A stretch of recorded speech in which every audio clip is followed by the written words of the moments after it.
Our notes today take us into the first part, the first few years of the American Revolution. So our next set of notes will finish up the war, but this will take us through some of the early fighting and into 1777.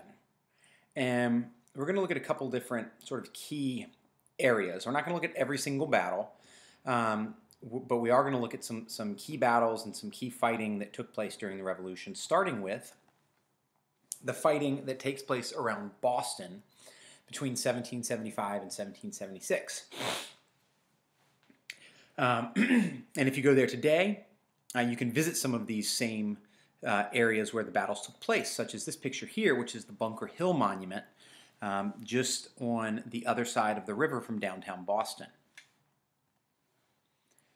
So in our previous set of notes, we discussed the battles of Lexington and Concord, the first battles of the American Revolution. They took place in April of 1775, and they ended with 73 British soldiers being killed and over 200 wounded. And the colonists lost some Minutemen as well, but they actually ended up losing fewer militiamen than the British soldiers did. Many of those British casualties were actually after the battles, when they were walking back to Boston.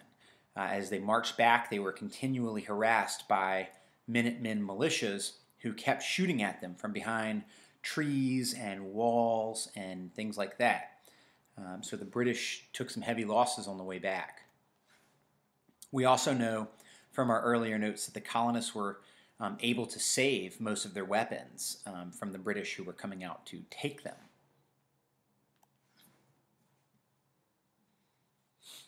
After Lexington and Concord, the British kind of holed up in Boston and sort of hunkered down, while the Minutemen controlled the area surrounding Boston.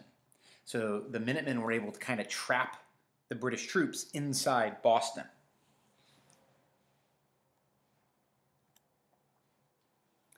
The Minutemen heard rumors that the British were going to try to seize a hill in the area called Bunker Hill. And Bunker Hill overlooked the city. So the Minutemen, hearing this rumor, took over a hill that was right next to Bunker Hill called Breed's Hill. And so here's a picture that sort of shows what we're talking about here. You can see along the bottom the sort of darker color says the Charles River, and then you see some of the hills that were overlooking the city of Boston. Well, the British wanted control of those so that they could put cannons on them and not allow the colonists to be there. And so the colonists, the Minutemen, end up taking over Breed's Hill to try to keep the British from taking over that area. The famous Battle of Bunker Hill takes place in June of 1775. And during this battle, the Americans were up on the hill. The Americans held the high ground, which is good in battle, right? Because then you can shoot down, you can duck and hide from the people below you, and their bullets will go over you. You want the high ground. And the Americans were outnumbered and out-trained by the British, so they wanted to wait until the British got close before they shot their guns. So they held until the British were close, and the command that they received famously was, don't shoot until you see the whites of their eyes, right? Meaning let them get close enough that you can see the white parts of their eyes, and then we'll shoot at them, right? Because we'll do more damage that way.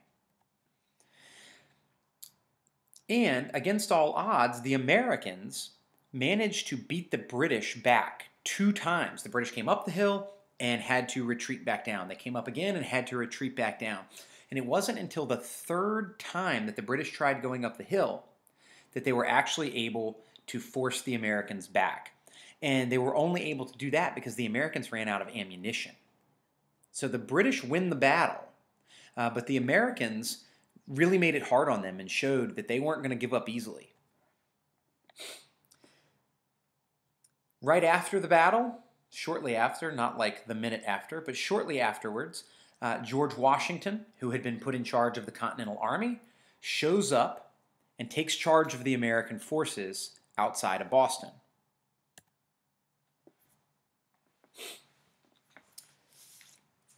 So George Washington has to try to figure out, how are we going to get the British out of Boston, right? They're just sort of snug in Boston, content to sit there. So he and some other of his officers come up with a plan. And they send a group of American soldiers to a place called Fort Ticonderoga, which is in New York State. And this group goes all the way out to this fort, and they're able to successfully seize or take control of 60 big cannons. And through the winter of 1775, they drag these cannons all the way back to Boston on ox-drawn sleds. And it takes all winter. When the cannons finally arrive in March of 1776, Washington takes them and puts them up on the hills overlooking the city of Boston. And they pretty much go up overnight. So the British go to sleep, and they're just comfortable in Boston, no big deal. The next day, they wake up and they see all these cannons pointed at them, and they wisely make the decision that now would be a good time to leave Boston. So they get in their ships and they leave town.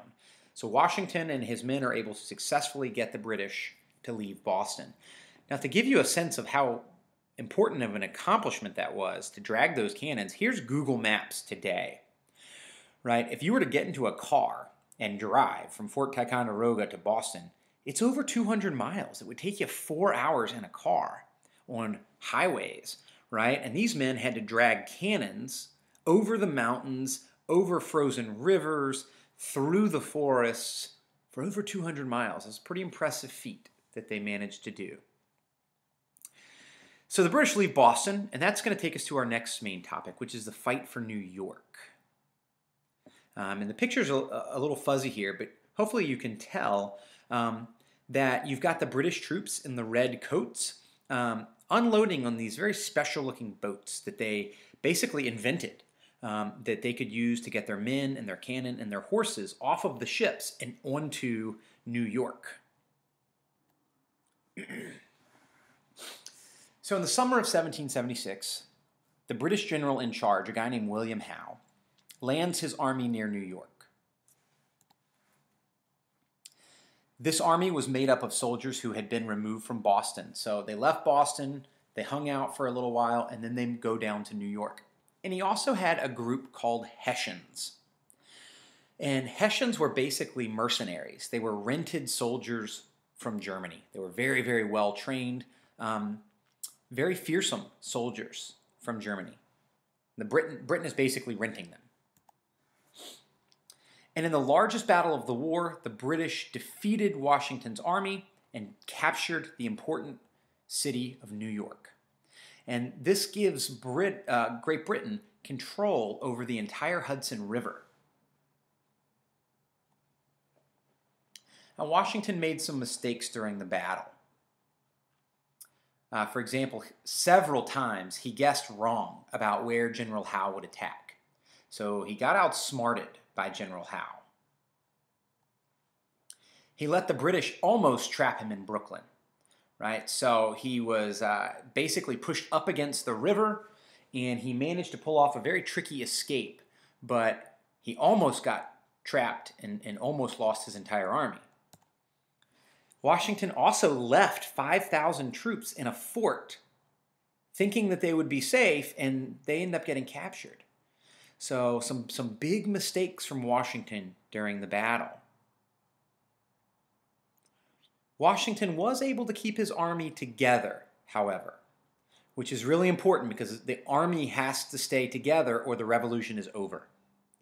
He managed to sneak most of the army out of town using the fog that came in and some very skilled sailors from up in New England who helped them get across 2 rivers. So the picture here shows that kind of nighttime escape where Washington is able to get his troops away from the British.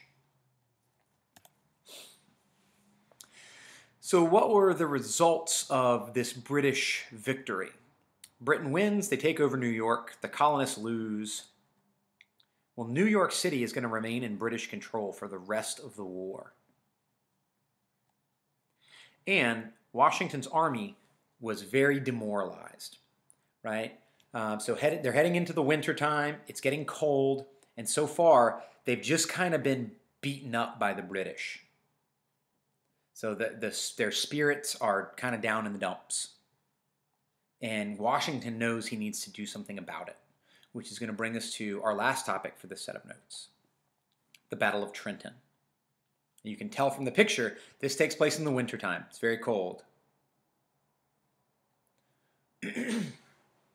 So after Washington's defeat in New York, he and the army just retreat. They back up, they get away from the British. In fact, they get out of New York, they go all the way across New Jersey and into Pennsylvania. And through this time, the best thing that Washington does is he avoids getting captured. But morale was very low, right? The men were really unhappy. They felt like, they didn't have any hope, that there was no way they were going to win. They were down to only about 2,000 soldiers in fighting shape, so they were a fraction of the size of the British army. They were running out of supplies. So they were running out of blankets, they were running out of food and warm clothing, and winter is on the way. Really, it's already here, and now they've got several months of winter that they're going to have to get through. Washington knew that his army desperately needed a victory to boost morale, so he hatches this plan to attack a group of Hessians, those German mercenaries, that were camped out in a city called Trenton. On Christmas night, Washington and his men crossed the freezing Delaware River, and they went back into New Jersey. And this painting that you see here is the famous painting, you've probably seen it before, of Washington and his men crossing the Delaware River. You can see they're shoving ice out of the way. It's a very heroic painting, probably not really how it looked, but the point was to show the heroics behind it. And this was the very first time that the Continental Army had gone on the attack. Prior to this, they defended and defended and defended, and now they went on the attack. The day after Christmas, they surprised this Hessian group in Trenton. They defeated them. They took the town. They took 900 prisoners, and they got a lot of supplies and weapons. And so this was the first big victory for the Continental Army. And it was a very important victory for several reasons. It gave the colonists the supplies and the ammunition that they desperately needed, including things like blankets and food and all of that. It boosted the army's morale, right? It lifted their spirits. They felt like, hey, we got to win. It encouraged soldiers to re-enlist in the army and even encouraged new soldiers to sign up because they felt like they had hope. And it showed that the colonists could hold their own in the field, right? That they weren't just going to lose every battle. But even though all of those were good things for the colonists, it wasn't really a game changer. Okay? Britain was still the heavy favorite in this war.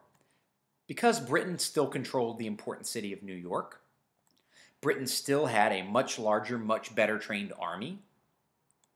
And Britain, after the Battle of Trenton, their army continues down and actually captures the capital of Philadelphia in 1777 and forces the Continental Congress to flee to Baltimore.